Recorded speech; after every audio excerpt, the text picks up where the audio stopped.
যে মুহূর্তে প্রধানমন্ত্রী তারেক রহমান নবনির্বাচিত রাষ্ট্রপতি মির্জা ফখরুল ইসলাম আলমগীরকে ফোন দিয়েছিলেন রাষ্ট্রপতি হওয়ার প্রস্তাব দেওয়ার জন্য, তখন সেখানে নাটকীয়ভাবে উপস্থিত ছিলেন ডাক্তার সায়ন্ত শাখাওয়াত।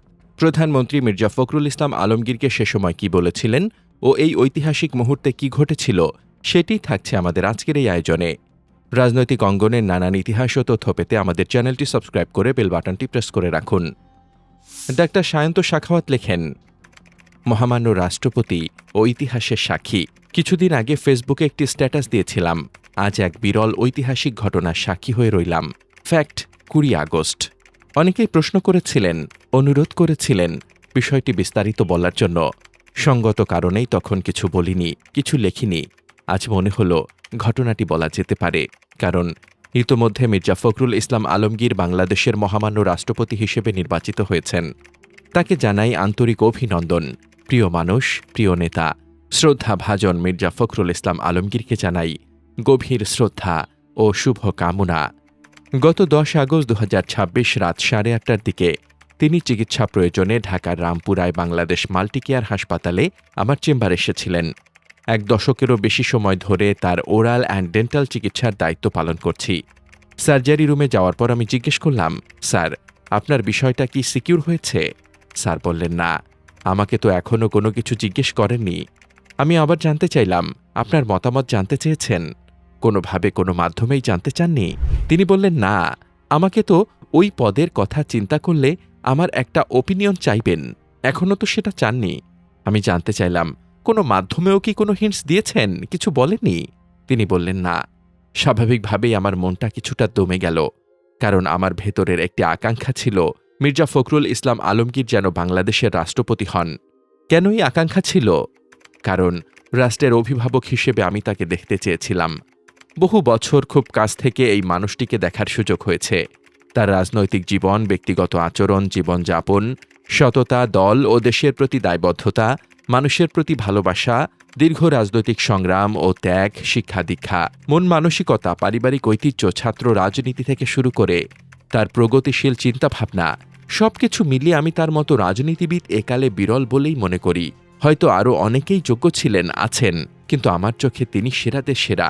তার ব্যক্তিত্ব ও আচরণের অনেক কিছুই আমাকে সবসময় মুগ্ধ করেছে। তার প্রতি আমার শ্রদ্ধা ও আস্থা বরাবরই গভীর। শেষে আমি বললাম, স্যার, তাহলে সংবাদ মাধ্যমগুলো যে আপনাকে রাষ্ট্রপতি বানিয়ে দিল? তিনি হেসে বললেন, আর বলবেন না, এটা তো আমার জন্য এক বিপদ হয়েছে। আমি তো এখন ওদের ফোনও ধরি না। চিকিৎসা শেষে বসলাম চা খাওয়ার জন্য। আমার সহকারী চা বানাতে গেল। আমরা বসে আছি। সামনেই ছিলেন স্যারের ব্যক্তিগত সহকারী, দীর্ঘদিনের পরীক্ষিত মানুষ ইউনুস আলী ও আমার বন্ধু দীপু। 1 মিনিটও হয়নি, হঠাৎ বিএনপি মহাসচিব মির্জা ফখরুল ইসলাম আলমগীর স্যারের মোবাইলে রিংটন বেজে উঠল। তিনি ফোন ধরলেন। কথোপকথন শুনে বুঝতে পারলাম ফোনের অপর প্রান্তে মাননীয় প্রধানমন্ত্রী। প্রধানমন্ত্রীর প্রশ্নের জবাবে মির্জা ফখরুল ইসলাম আলমগীর স্যার বলছিলেন, আমরা তো সবাই আপনার ওপরেই দায়িত্ব দিয়েছি। আপনি যেটা ভালো মনে করবেন সেটাই করবেন, সেটাই আমাদের মত। তারপর ওই প্রান্ত থেকে যে কথা এলো তার জবাবে স্যার শুধু বললেন, আমাকে দায়িত্ব দিলে আমি দায়িত্ব পালনের চেষ্টা করব। আমি বুঝতে পারলাম অপর প্রান্ত থেকে জানতে চাওয়া হয়েছে রাষ্ট্রপতি হিসেবে তাকে মনোনয়ন দেওয়ার ব্যাপারে তার নিজের মতামত বা ইচ্ছা কি। এরপর জানতে চাওয়া হলো বিকল্প হিসেবে আর কারা হতে পারেন। মির্জা ফখরুল ইসলাম আলমগীর স্যার বললেন, খন্দকার মোশাররফ সাহেব আছেন, তার কথা ভাবতে পারেন। এছাড়া নজরুল ভাই আছেন, ডক্টর মঈন খান আছেন, তাদের কথাও ভাবতে পারেন। এর বাইরেও আপনার যদি কারো কথা মনে হয় আপনি তাও ভাবতে পারেন। সবকিছু বিবেচনা করে আপনি যেটা সিদ্ধান্ত নেবেন সেটাই আমাদের সিদ্ধান্ত। এরপর ফোনের কথোপকথন শেষ হলো। আমি তখন অত্যন্ত আশাবাদী হয়ে হাসি মুখে স্যারের দিকে তাকালাম। বললাম, স্যার, ইফ ইট হ্যাপেন্স, তাহলে আমি এবং আমার এই রুম একটি বিরল ইতিহাসের সাক্ষী হয়ে রইলাম। তিনি হেসে বললেন, ইউ অলওয়েজ মেক হিস্ট্রি। হয়তো তিনি আমাকে স্নেহ করে, নিছক মজা করেই কথাটি বলেছিলেন, কিন্তু আমার মনে হলো সত্যিই যেন আমি এক বিরল ইতিহাসের সাক্ষী হতে যাচ্ছি। ভাবুন তো, বাংলাদেশের রাষ্ট্রপতি হিসেবে মির্জা ফখরুল ইসলাম আলমগীরকে মনোনয়ন দেওয়ার বিষয়ে প্রথমবার তার মতামত জানতে মাননীয় প্রধানমন্ত্রী ফোন করেছেন, আর সেই ঐতিহাসিক মুহূর্তে আমি উপস্থিত ছিলাম তার সামনে, আমার নিজের চেম্বারের ডক্টরস রুমে। বিষয়টি খুবই কাকতালীয়, তবুও এতে সত্যি আমি অভিভূত। এরপরে আমি ফেসবুকে সেই ছোট্ট স্ট্যাটাসটি দিয়ে রেখেছিলাম, আজ এক বিরল ঐতিহাসিক ঘটনার সাক্ষী হয়ে রইলাম। Fact, 20 August. মির্জা ফখরুল ইসলাম আলমগীর আজ বাংলাদেশের মহামান্য রাষ্ট্রপতি হিসেবে নির্বাচিত। আমরা একজন অনন্য ব্যক্তিত্বকে রাষ্ট্রের অভিভাবক হিসেবে পেয়েছি।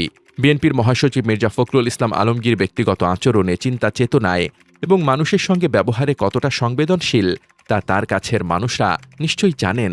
তার সঙ্গে আমার দীর্ঘদিনের সম্পর্কের সুবাদে এমন অনেক ছোট ছোট মুহূর্ত দেখেছি যেগুলো তার ব্যক্তিত্ব সম্পর্কে আমাকে বারবার মুগ্ধ করেছে।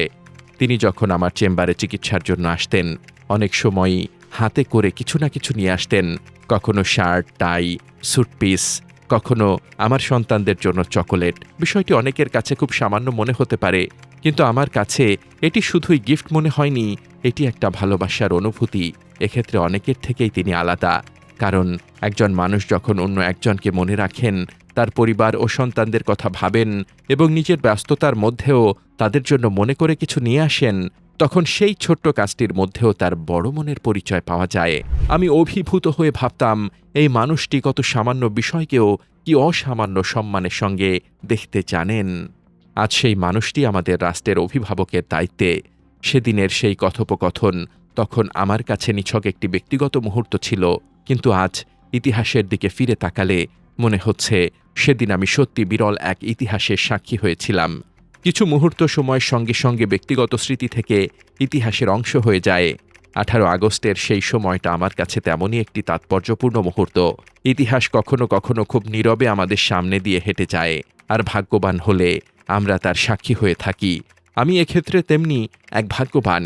রাষ্ট্রের অভিভাবক হিসেবে আমরা একজন সজ্জন মানুষ পেয়েছি, একজন যোগ্য মানুষ পেয়েছি, একজন সংবেদনশীল ও মানবিক মানুষকে রাষ্ট্রের সর্বোচ্চ সাংবিধানিক পদে পেয়েছি। এটাই আমার কাছে আনন্দের ও গর্বের বিষয়। শুভ কামনা আমাদের প্রিয় মানুষ, প্রিয় নেতা, রাষ্ট্রের অভিভাবক মহামান্য রাষ্ট্রপতি মির্জা ফখরুল ইসলাম আলমগীর। ভালো থাকবেন স্যার, দেশ ও মানুষের পক্ষে থাকবেন। আল্লাহ আপনার সহায় হন। শুভ হোক আপনার পথ চলা।